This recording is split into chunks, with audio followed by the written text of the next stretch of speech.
What's up, everybody? Welcome to the first ever episode of the Greetings from the Garden State podcast. I'm your host, Mike Ham, and we have a very special kickoff guest for this show. We're here at Calandra's Italian Village in Caldwell, New Jersey, with the one and only Tom Calandra. Tom, welcome. Thank you. Good morning. This is my first time doing a podcast. Very excited. First time doing a podcast. You're in good hands. Let's hope so.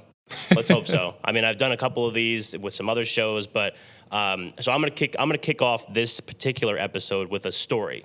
So when I was getting ready to do this podcast, and I have not told you this because I wanted it to be a real reaction to what I'm about to say.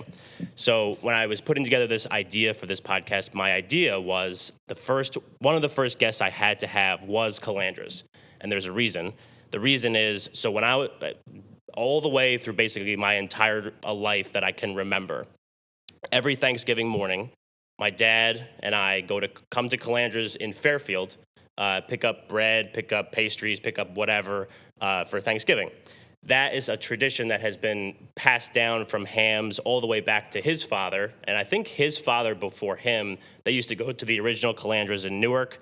And then, every day, every Thanksgiving, my dad and his father would drive to the Calandra's in Newark. They'd pick up the same type of stuff. They'd come back. They'd have Thanksgiving, whole big thing. Christmas Day, same thing.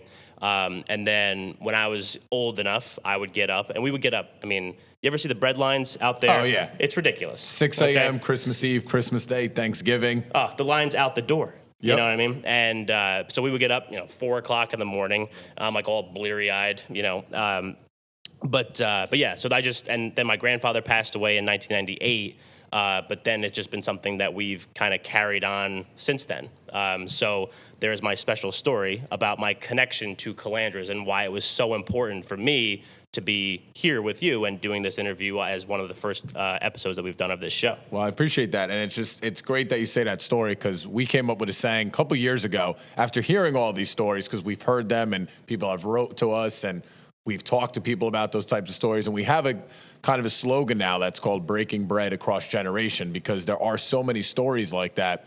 And even on my side of the family, my mother, who married my father, her father, which is my grandfather, they now live in Florida, he would go to the bakery every morning. He would see my grandfather working in the back, working in the front. He would see my grandmother. So he would go every morning to get the bread. And when my mother brought my father to the house for the first time to say, "This is Mr. Anthony Calandra, we're going on a date, I wanted to introduce you," my grandfather was like, "Wait a minute, I've been buying your bread since I was a little kid. And now I get to meet you, and now, I can get bread delivered to my house from my future son-in-law." Yeah, right. And nice addition to the family. Nice addition to the family. Yeah. Loaves of bread for dinner, for lunch. And now that I'm married, my father-in-law, he has some great stories of when he was younger. He grew up in Newark, and he would go to the bakery when he was a young kid. And he always used to tell us this funny story that he was a heavy-set kid when he was younger, and he would go when he was 8, 9 years old.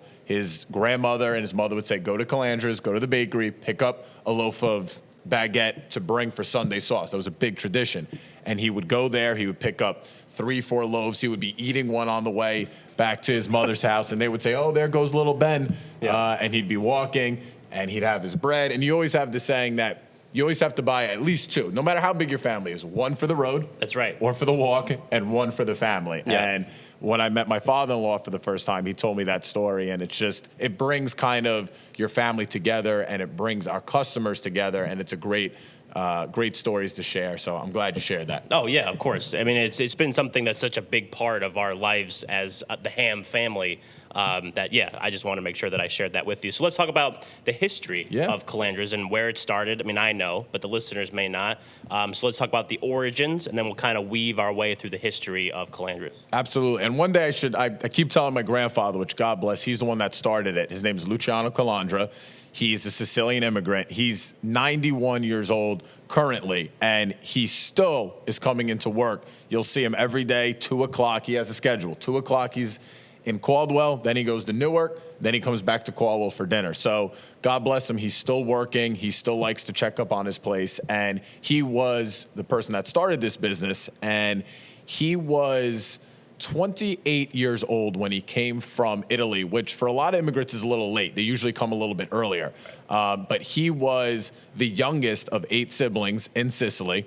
And he had to grow up pretty quick. And he had to take care of his family. And it was funny because he was the youngest and he was the one leading his siblings of 8 in Sicily. So he already had that leadership role in Italy and was taking care of his family the best that he could. He worked on a small farm in Sicily, and he had that work ethic at a young age. And he decided to come to America to always provide for a better life for his family. So he came over to America, and when he was like 28, 29 years old, and he worked with his cousin in a bakery in New Jersey around the Newark area to get his feet wet. He had no prior bakery experience in Italy. He just had a strong work ethic that from a child. So he came over and he worked with his cousin in the bakery. He got his feet wet, and he came, again, like any traditional story, he came with almost nothing in his pocket. He just came with hard work, and he learned the bakery. And in about 2 years or so, he wanted to go off on his own. He says, I feel like I got enough training,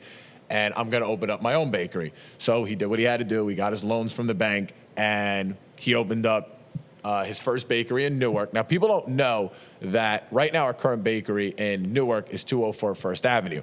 There was actually, the first location was across the street from that location. That was a smaller shop that he opened up. And he couldn't believe it. The first day he opened, like you said, there was a line out the door. Yeah. And back then, there were bakeries on every corner in Newark. There wasn't where today, you know, you might see a bakery every 10, 15, 20 miles. In Newark back in the day, because it was so heavily populated Italian, there was a bakery on every corner. And he had to compete with the best of them. Yeah. And he had a line out the door the first day. And he was working hours, which, I mean, people would never do nowadays or think of. He was working anywhere from 16-hour shifts to 18-hour shifts.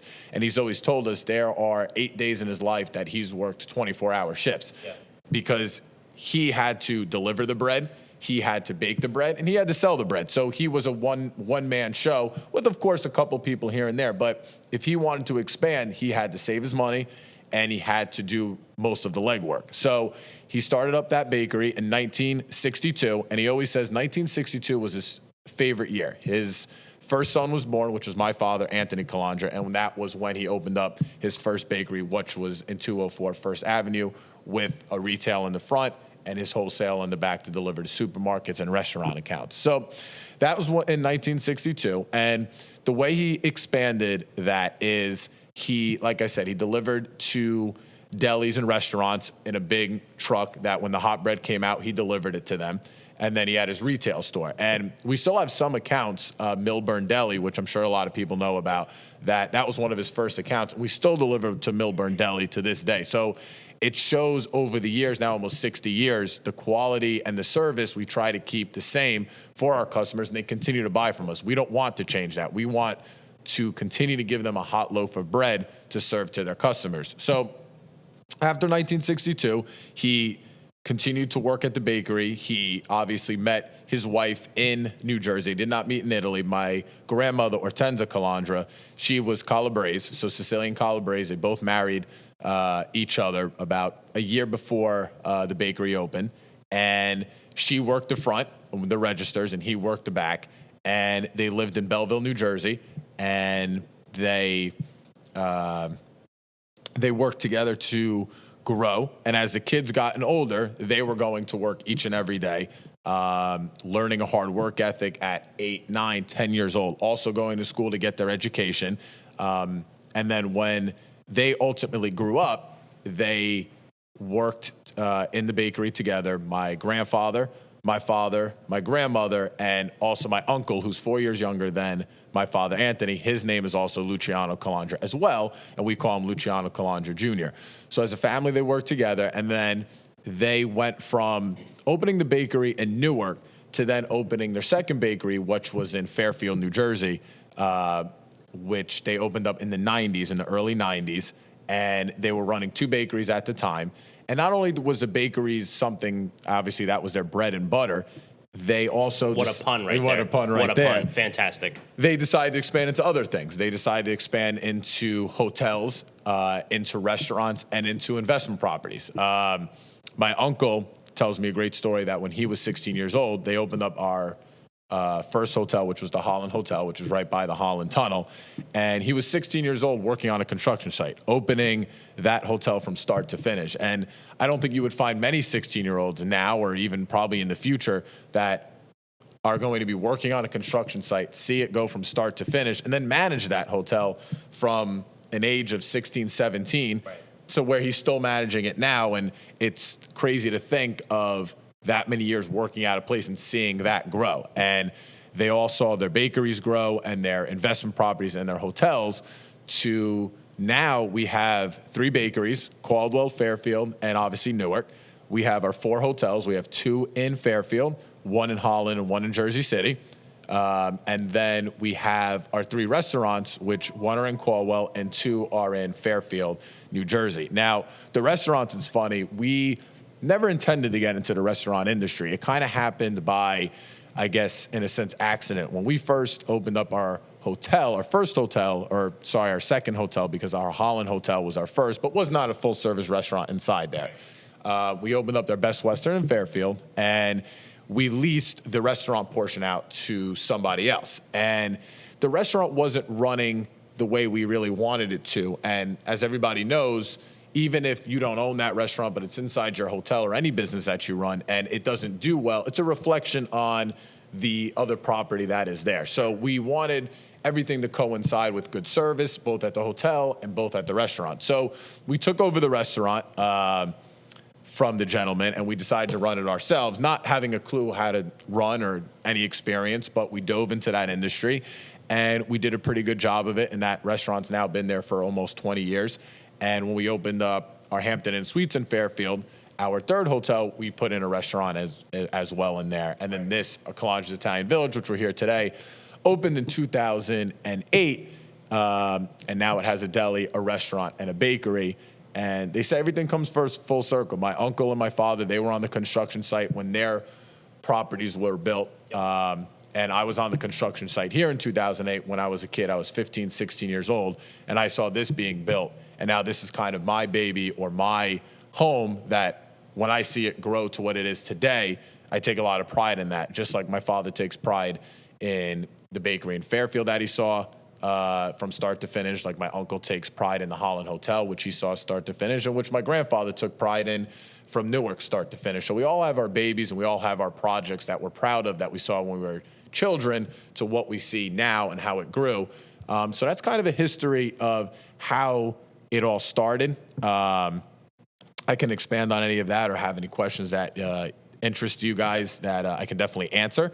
So that's a little bit of a history or a backstory of how we came. Yeah, no, absolutely. That was it's like you've talked about that history before. Yes, it was well done. So what we're going to do is we're going to take a short break. Cool. Then we'll be right back here on Greetings from the Garden State with Tom Calandra. I'm Mike Ham. We'll be right back. Stay with us.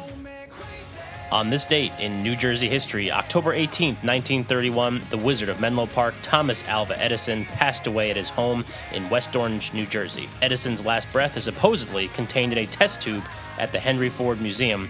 Henry Ford reportedly convinced Charles Edison to seal a test tube of air in the inventor's room after Edison's death as a memento. And that is today in New Jersey history.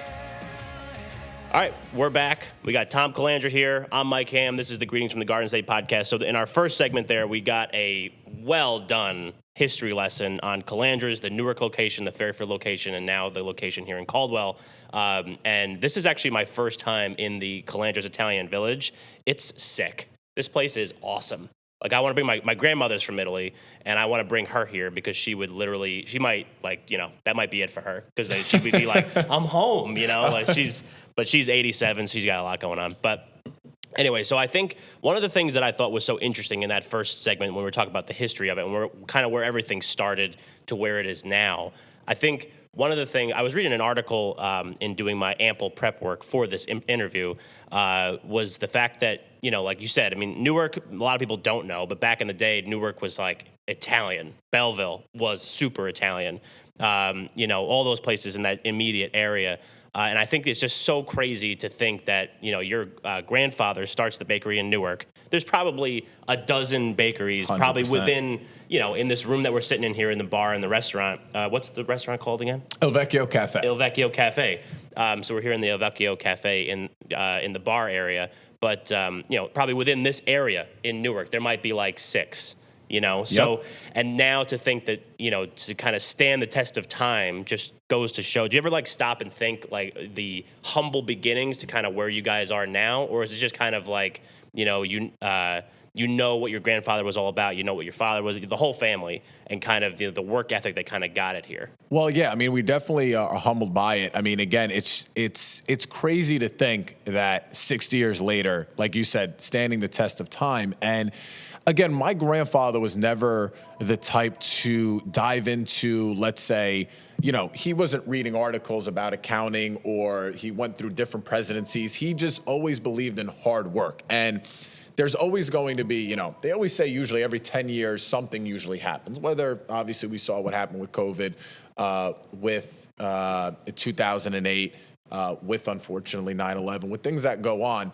But he's always just believed in hard work, that no matter what the outside circumstances are, if you go to work and you watch your business, you're going to see it grow. And he's always kind of instilled that in us. And I think when we think about 60 years and we still see my grandfather going to work, it puts our generation, third generation, kind of in our place to say, if our grandfather is still coming to work and he still has that passion that it's basically work first and everything else second, and of course his family, but work and family is first priority, it kind of makes us realize that, hey, we have to be here more. We have to continue this tradition. We have to continue to expand, to grow, and to watch our place. And I think that's what, and now I'm getting inside of a segment of our family, what we've talked down, like you said about your traditions, what you guys have passed down. That's kind of what our family is passing down and we want to do. And when you're younger and your parents tell you certain advices or your parents tell you certain things, you never understand why, and you always want to argue with them or back talk to them. Naturally. When you become older, you're like, oh my God, they were right in what they said. It's terrifying. I can't believe it. And there's just a couple things that come to mind that my grandfather that taught my father, then my father that taught us. My father would always say to us, if take care of your business and your business will take care of you. My grandfather would always say, you being there is 50% of the job. And I would say, no, which is what we call an Italian grandfather. I'd say, no, I don't really know what's going on. He's telling me this, I'm 12, 13 years old. He goes, go to work. I was like, well, I don't know what's going on. He goes, you just being there, even if you don't know what's going on yet, they don't need to know that. Everybody doesn't need to know that. You being there makes everybody work a little bit harder or pushes people to reach their best level. Yeah. And as I got older, I've realized that, and I try to make it a point to be at work as much as I can and to carry that down to whenever I have kids, to putting them at work at a young age. I was putting up bread in our bakery at 12 years old. I'll never forget that. I would stack the shelves, and I was doing that for a couple years. And then I would move over to the restaurant. I would work as a busboy, then as a waiter. I would work at the front desk at the hotels.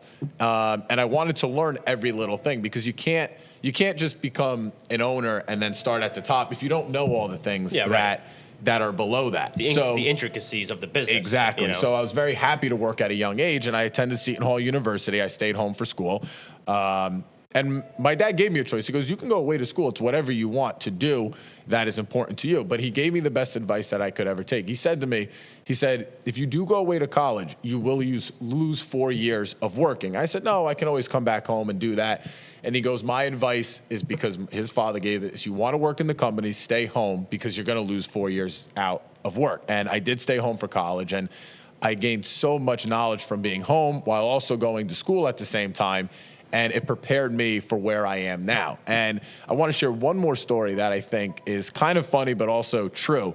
So it's my grandfather does not believe in vacation. He does not believe in that. Doesn't strike me as a vacation guy. No, he's not a vacation guy. When he went on his honeymoon, he, went to PA or the Poconos, and he jokes with us. If we go on vacation, he goes, what's wrong with Pennsylvania? I was like, oh, well, I'd like to go to Florida maybe, or I'd like to see some other spots. And I always used to laugh about that, or not even laugh. Sometimes I would even get upset because our grandparents lived with us in an Italian family, and they didn't believe in coming home late after 10 o'clock, going on school trips, having sleepovers. They didn't really believe in that. And we still did it, of course, as a young kid.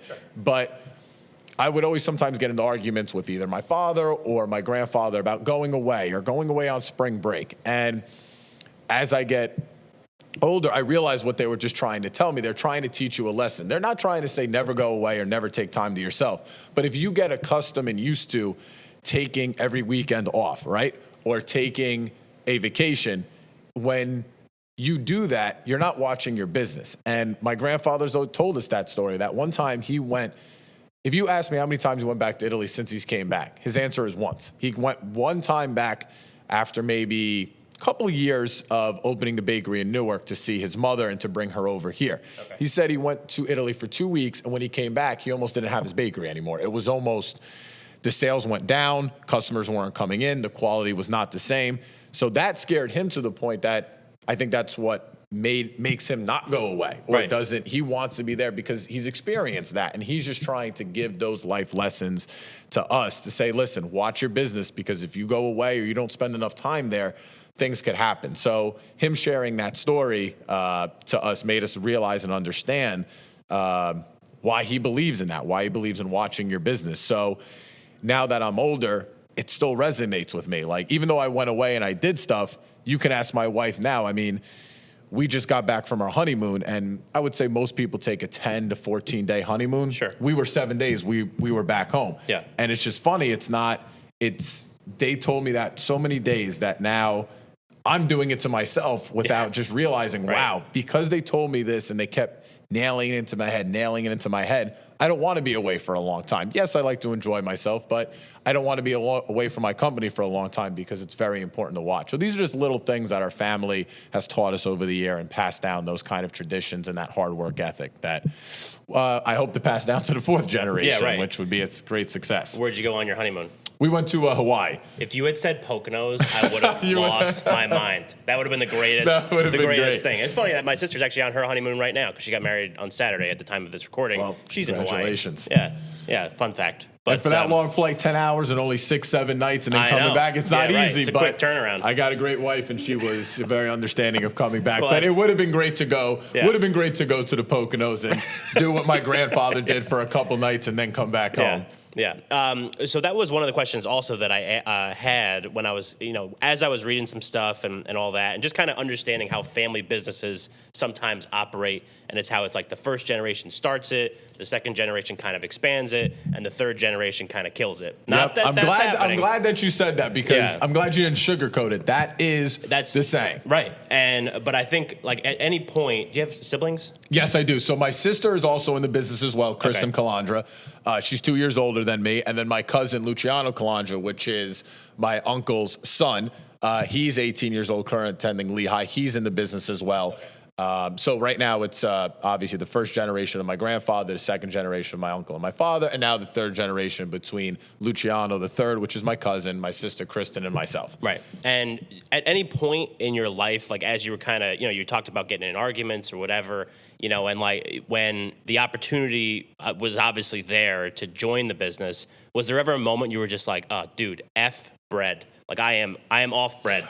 I'm not doing the Calandras thing. I mean, the bakery, not the family. But, it's just I can't do this. It's just it's so, I don't know. Did that ever come into play? That's a great question. And I'm actually really trying to think of that. And I know the answer should be yes, but I don't think I ever had that moment that I was like, screw this. I don't want to be in this. Of course, you always have, they always ask, well, what if you weren't in Calandras? What would you do? And it's funny. I have two answers. I always said either I would be a children's book writer. I have no idea why.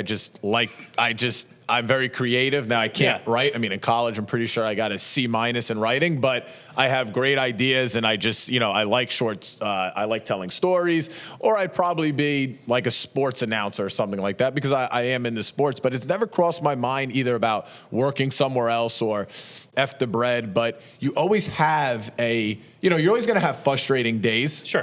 With anything. But I think the greatest thing is when you have a great team around you. That's where you don't want to say, screw it. And again, that's why sometimes that first and second generation, why you asked me, do you humble yourself? And I do, because I realize how much hard work it probably took my father, my uncle, and my grandfather, that at some point they probably were like, F this at a certain point, because it's not easy to take it from one bakery to what it is now. And we're very grateful for that. And I think the third generation, it is scary that you see it all the time, that they do kill it. And I think we try to humble ourselves and work even harder because we don't want to do that. Right, and you want to buck that trend. Exactly. And generations always say they don't want you to work as hard as them. My father, my uncle says, we don't want you guys to work as hard. Give you a better life. That's what every parent wants. A better life. Yeah. And I think they've done that for us. So even if we don't go through, let's say, that grind that the first and second generation went to, if we can keep this business growing and keep this name a household name in New Jersey, we've done our job. So I think that's just what motivates me. You're going to have hard days, but the team that we've put in place, our employees and our managers and our team members, we always say Team Calandra, they keep us moving. They're the workhorse in this company, and that's what keeps us level-headed. That keeps us having more good days than bad days, where I feel like if you don't have a good team and you're not hiring the right people, and that's going to give you more headaches, that you may say, hey, screw this. But so far, no, we haven't had that. Right. And we're very blessed. Yeah. No, I think that's phenomenal. A great answer. Yeah. And you said at the beginning, I think the answer should be yes, but I don't think there is a right answer. Because, it's not, that's the saying that I said before, the, first, second, third generation, but it doesn't happen all the time. This is a clear example of it not happening. Right. All right, we're going to take another quick break, our last break of this episode. Mike Ham, Tom Calandra here at Il Vecchio Cafe at the Calandra's Italian Village in Caldwell, New Jersey. We'll be right back. It is time for your New Jersey fun fact of the day. Did you know that the streets in the Monopoly board game are named after actual streets in Atlantic City? That is your New Jersey fun fact of the day. All right, we're back. We're here at Il Vecchio Cafe at Calandra's Italian Village. I'm here with Tom Calandra. I'm Mike Ham. This is the Greetings from the Garden State podcast. So we've talked about the history of Calandra's. We've talked about the family. We've talked about a lot of different things so far. But I want to kind of see, maybe current events, what's on the horizon for Calandra's and what you guys have going on. So obviously, the last year and a half was not easy for a lot of businesses, and I'm sure you guys felt that too. So what were some things that you were kind of dealing with over the last year? I'm sure it's a lot, but maybe kind of as we're progressing out of pandemic type stuff, what are some issues that maybe some obstacles that are facing the business right now? Yeah. So again, COVID just came out of nowhere. Everybody knows that.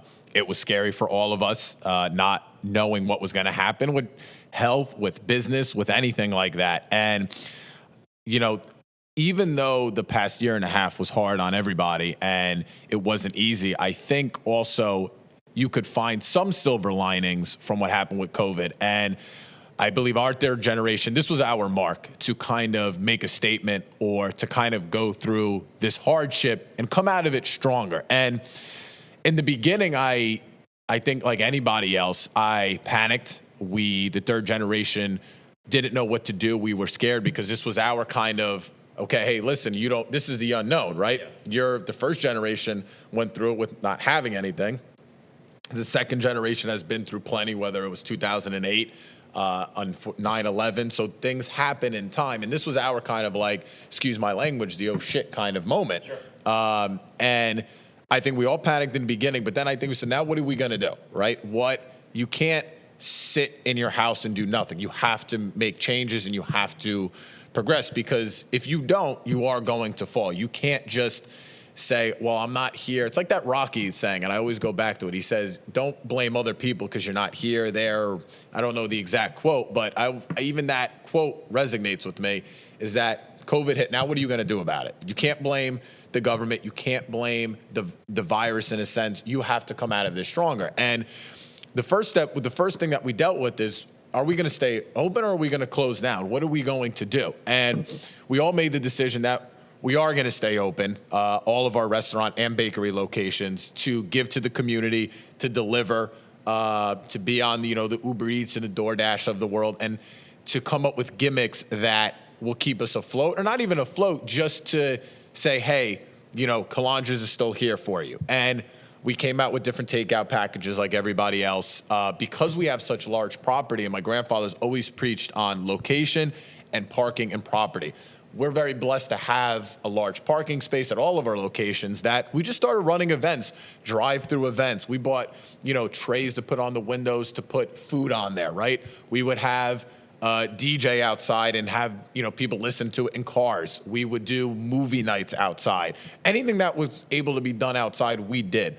Barbecuing outside, because you could only eat outside at that point. Right. So we were coming up with different takeout packages, different cuisines. We're an Italian restaurant, but we were doing Chinese food. We were doing Mexican food. We were doing anything that kind of spiced it up. We were doing drink kits. So I think what happened is that we actually came out of this a little bit stronger, because we did stay open. A lot of restaurants closed, unfortunately, just for one, to save on costs and payroll. Sure. And we decided to stay open to where people would drive 45 minutes to an hour to say, oh, I never heard of this place, Calandra's Italian Village, or Cucina Calandra, or Calandra's Mediterranean Grill. And so for our restaurants, people are coming out to either come to these events, do takeout, or literally just to sit outside in our parking lot to put a tray on our window and have a burger, give them something to do. And I think when things started opening back up, we saw the amount of people coming in, that new customers, or being busy on the weekends and weekdays, that we said, wow, we're very blessed. We made the right decision to stay open, and to keep our people staffed here. Because when the summertime opened and it was outdoor dining, it was crazy. I mean, we have now a tent in back of there that we'd have now for a year and a half. Who would ever thought the tent companies are in such high demand now? I mean, if you're in that industry right now, you're taking advantage of the situation, which is great. So, I mean, we put chandeliers in tents, water fountains in our tent. I mean, it went from just having a tent like you just see normally to having a tent that looks like a Calandra's tent. Yeah, it looks like it's done to the nines. Water fountains, LED lights, chandeliers. So we made our tent better looking than our dining room, and we came out on top with kind of just innovating with ideas, innovating with our tents, and keeping ourselves open to say, hey, we're here if you need us. And of course, the labor shortage right now is not easy, but at the same time, I always look at the silver lining. I always look at everything happens for a reason, and I think for us, our third generation, like you said, usually kills it, I believe, because of not hard work. I believe you take advantage of to what the second generation has done for you, and you kind of spend that money, and that's not the way it should be. And I think this pandemic has made our third generation, my cousin, Luciano, my sister, and myself, work even harder, because you can't find people to work. Right. And you'll see my sister bartending on weekends. You'll see me in back of the bakery with the bakers in the back. You'll see my cousin ringing up customers, serving people. So our industry took a big hit, and it had us step up to the plate. And I think that gained the respect for our employees, because, again, we're young. It's tough if you're, let's say, a 50-year-old and you're taking orders from, let's say, which I'm 28, and even my cousin's 18. So, and my sister's 30. Sometimes you have to respect always your elders, no matter if you're the owner or not the owner. You need to respect your elders. So I think them saying that we're coming to work and helping the case, they really appreciate that. And it gave us an even better work ethic, to where now, if it's a Saturday night, I'm going to work, right? Most that third generation, I'm off Saturday and Sunday, but I know now work ethic that you have to come in on a Saturday or Sunday, and those days are the most important days. So I think, we dealt with the pandemic very well.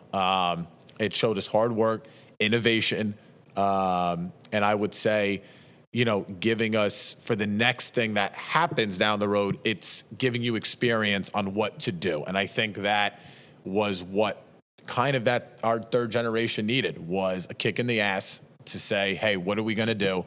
and learn from those lessons for the next thing that comes, because there's always going to be something. There's always right? going to be something, right? But And you can't. My dad always says it. every 10 years something happens. Right. You don't know what it's going to be, but every 10 years something happens. So I think this was a great life lesson for us. And currently, I would say, besides obviously COVID, but on brighter notes that we see trends going on in the industry is in our bakery, like you said, right? 10, 15, 20 years ago, even as dating us back 60 years ago, it was the bread that kind of Calandra's was known for. We're starting a little bit now to get known for our pastries and our cakes and our breakfast items, and which are banging, by the way. Which They're I fantastic. appreciate. And I'm of looking course. at the sales, and I'm like, wow. I said, sales look good and whatnot. And I see actually the pastry sales is what's up the most percentage-wise than the bread is. Yeah. And it's crazy to think, but at the same time, it's not, because you see the way the world is evolving, right? You go to New York or boutique bakeries, and the pastries are so, refined, and they almost look so nice you don't want to eat it. And so that's why I think where our focus is a lot now is we're trying to get the word out of our pastries. Wedding cakes has been huge right now. Yep. We never had a great wedding cake business up until maybe 5-6 years ago. Like I said, our team is doing a great job of that. And wedding cakes, I couldn't tell you right now. There's a wedding cake every day. There's weddings every day right now. Yeah. So, I think that was another thing too, was that when all these weddings got postponed and whatnot, we try to put our foot through the door and say, hey, we're here for your next, cake. And we do cake tastings now if anybody is getting married in all 3 locations. But right now we're at Calandra's Italian Village. We give you a beautiful assortment of cakes to try. There's, I think, 15 to 16 flavors, right? It's no charge. Yeah. So you come in and you taste the cake, and it's literally like a date day. You come in, you get a cup of coffee, an espresso. You see 16 flavors. You try it. You can take it home if you don't finish it. It's like an hour experience. But where can you go that you can try 16 different cake flavors and pick which one's your favorite? Yeah. So as a side note, I wouldn't book anything in the morning, because then if you have lunch, it's not going to go too well. I would have lunch first, then book it between the 3 or 4 before you go to dinner or after dinner. So we're focusing a lot on the cakes right now. We're focusing a lot on our pastries, like I said, cookies, kind of still concentrating on the bread, and we're still trying to push that narrative of 4 ingredients, no preservatives type deal. Reaching out to people that have stories like yourself. And it doesn't have to be the Italian community. A lot of communities have similar family stories where they have dinner on Sunday or Saturday or whatever. That bread Everybody needs bread. Everybody needs bread. That's the focus. So, I think that's kind of what we're excited about for the future, at least for our bakeries, is just our what we focused on for years, which is our bread. I think this third generation is focusing now on products that you didn't think of what Calandra's was known for. And as for the restaurants, just continue to innovate and come up with ideas and, make these tents as nice as possible, because I don't think they're going anywhere. Right. And I like the outdoor dining experience. I like it. You know what? I do like it too, especially in some cases. I think the wintertime is, that's not great, because that's crazy with the propane and how much gas costs. But outdoor dining and me personally, if you had to choose indoor, outdoor during the spring, fall, or summer, I choose outdoor dining. 100%. Grab me a margarita. There's nothing like that. Exactly. You see the sun, the moon, whatever's going on. Now, it doesn't help when this summer there was literally, how many thunderstorms were there? There was rain. Too many. I think the rain was just, I think it beat all records of summers. So that doesn't help when then you got to transfer everybody inside. I was like, no, we don't really have any tables for you, because we didn't think it was going to rain. It was a 20% chance. But I don't think the outdoor dining is going anywhere, and I think you just have to continue to plan different events and gimmicks and stuff like that, and provide a good service and seat how many people you can seat based on how many people you have, and I think takeout's important too. I think people forget that there are still some people very nervous about still what's going on, and takeout is very important, right? To offer packages to feed families of 4 to 6, because some people don't want to go out to dinner every night, and you want to give them a cost that is good for their family to say, hey, listen, we want to take out package that feeds our family for 2-3 days because we don't want to go out to a restaurant and we're still nervous. So we're still focusing on takeout too, because you don't want to stray away from that because there is still a market for that. So that's kind of a little bit of the future on the horizon. And if you have any other questions about what, where else the company is going, or where we think we're going to expand or open up, let us know. We could definitely answer that as well. Yeah. So I have a different question, actually. So what I think is so cool about Calandra's was that it started in one location, then it's kind of branched out and done different things, and obviously everything like that. But I mean, I think the focus, if you had to pick an epicenter of Calandra's, it's Essex County. 100%. So talk to me about the importance of the community outreach, being a part of the community, not just a business, because there are businesses that are, based in certain areas that don't necessarily connect with the community. But I feel like you guys do, and that's what has made Calandra such a household name. So talk to me about the importance of that, maybe even from the very beginning to all the way till now, how important that was to everybody involved, all 3 generations, the whole family, everything like that. Absolutely. Well, even just like starting in the beginning, and even my mother's father would always tell us this too. When he would go into the bakery, he would always see, let's say, police officers, first responders in there. And my grandfather would always be giving bread, saying thank you, for being part of the community. Yeah. Believe it or not, since my grandfather first started in Newark, my grandmother, Ortenza, we now have, if you drive by 204 First Avenue, Newark, my grandmother's name is below the sign from the community of Newark, and they presented her with my grandmother's name, and it's Ortenza Boulevard, which is nice underneath the street. And I think that's just a testament to what my grandfather's done over the years and what he started originally. He gives back to the community in Newark. Like I said, firemen, police officers, when they worked in the hospitals, he would give discounts to even, let's say, business people from around the area as well, because he knows how important their business is to the community. And I think that was important. He always tried to give a free loaf when he could. And another thing that we do all the time is, let's say churches or schools, churches, they would ask us, hey, do you have some breakfast items that you can give us? Or let's say the donuts at the end of the day that, hey, do you mind donating some of them to the church? And we always say yes, and so when you can get that core, when I think of a community, I think of a lot of things, but I think of a core group, right? Your police officers, your first responders, your firemen. If there's a hospital in the area, which in Newark, I think there's, I forget the hospital name in Newark. Newark Beth Israel? Yeah, and I don't know if it's still there, and there was one before that, but it's still there. Yeah. My father was born there, fun fact. Was he? Yeah. Really? My girlfriend used to work there, so a lot of ties to Newark Beth. Exactly. So, you think of the hospitals, the firemen, the police officers, the teachers, the churches. That's kind of what you think about, and we're always trying to give back to those because that's what kind of makes up a community. And even the schools as well. They ask us for any donations that we can give to the school. We're in Fairfield and West Essex. We're very close with, and the school that's over there because it's a very large school. We work with them very well. And on top of that, just sponsorships.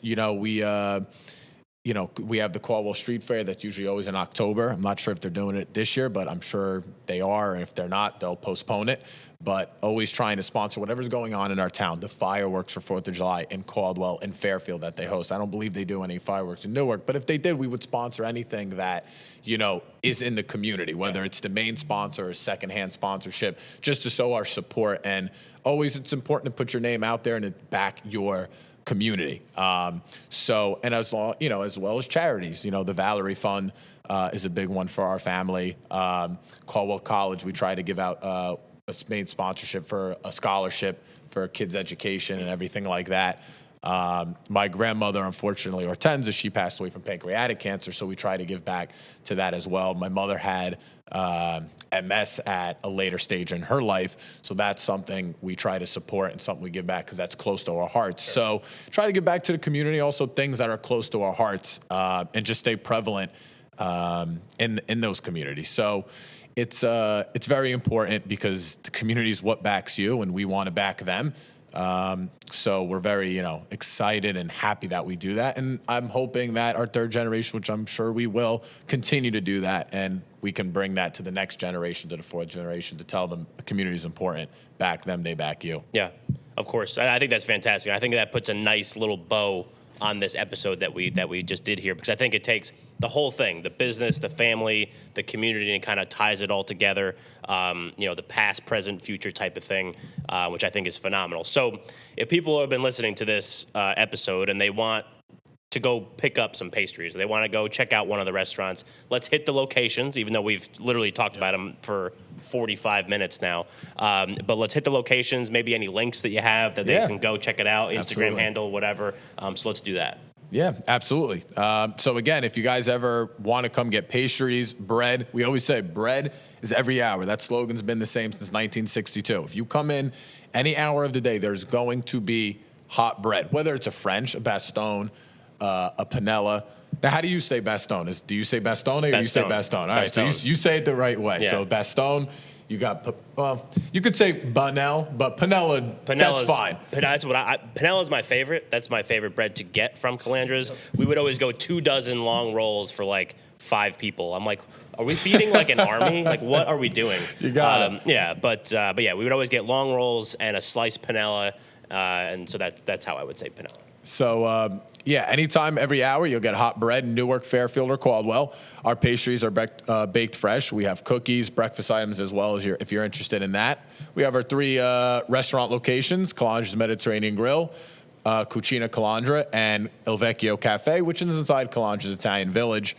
If you guys need any wedding cakes or any future cakes for, let's say, a Sweet 16, a birthday, come for a cake tasting at Calandra's Italian Village or Bakery in Newark or Fairfield. We do those as well. Great experience for you guys. We have outdoor seating at any of our restaurants if you don't feel comfortable inside. Trust me, they're decked to the nines, like I said earlier in this podcast. But we have bar seating and indoor seating as well. So, we're very excited to welcome any guests that are here. And if you want to see the original Mr. Calandra, Luciano Calandra, I'm telling you, his schedule is 2 o'clock at the Village every day, or 8 o'clock dinner at the Village. Don't ask me how he eats at 8 o'clock at night. I don't know how that at his age that's possible and how he's good with that. I eat at 6 o'clock. So if you ever want to come in and say hello, he loves to shake people's hands. He loves to talk about the business. That's his passion. Stop on in and come see him, like I said, 2 p.m. at the Village or any day at 8 p.m. for dinner time. So I want to say I'm very happy I did this. This was my first podcast. I'm very excited that I did this and I got the opportunity. So I'm very excited to be here and to listen to future podcasts on this and to listen to my own podcast. Very nervous to see how I talk on a microphone and how I act, but that's going to be nerve-wracking but exciting to see. Yeah. No, I think you did great. I mean, Thanks. I think I could think of no better way to kind of kick off this new project that I'm working on. And, because I'm a born and raised Jersey guy, you're a born and raised Jersey guy, and I think that the state itself has a lot to bring to the table. It's obviously like the butt of a lot of jokes, but if you're not from here, you just don't get it. You know what I mean? And I think that, reaching out to people like you and that are active within the community and know what all the great things that the state has to offer. I think this was a great way to kind of highlight that and start this whole show. So you're the first one. First interview of this show. Let's do it. Was your first podcast interview. I mean, how crazy is that? Wow, that's crazy. Fantastic. So website link, can we Instagram handle? Yeah, you can do calandrasbakery.com. Check out our bakery websites. You can do calandras.net, which kind of gives you the overview of everything. For our Instagram handle, Calandra's Bakery and Restaurants. The marketing team keeps telling me to split that up and have 4 different Instagram handles, but I'm way too stubborn. I'm just doing one to advertise everything. So Calandra's Bakery and Restaurants on Instagram, and that's also our Facebook as well, Calandra's Bakery and Restaurants. So check us out. Everything's on there that you need to know. And looking forward to seeing new customers in here and existing customers. And again, my name is Thomas Calandra. If you see me, love to say hello and talk more if anybody has any questions or wants us to share a story that like you did when we started this podcast off. Awesome. Love it. Well, he just said it. He's Tom Calandra. I'm Mike Ham. This is the Greetings from the Garden State podcast. Thank you, everybody, for listening to this show. Tom, I appreciate it so much. This has been fantastic. Anytime, and good luck. Awesome, man. And everybody else, thank you for listening, and we'll catch you next time.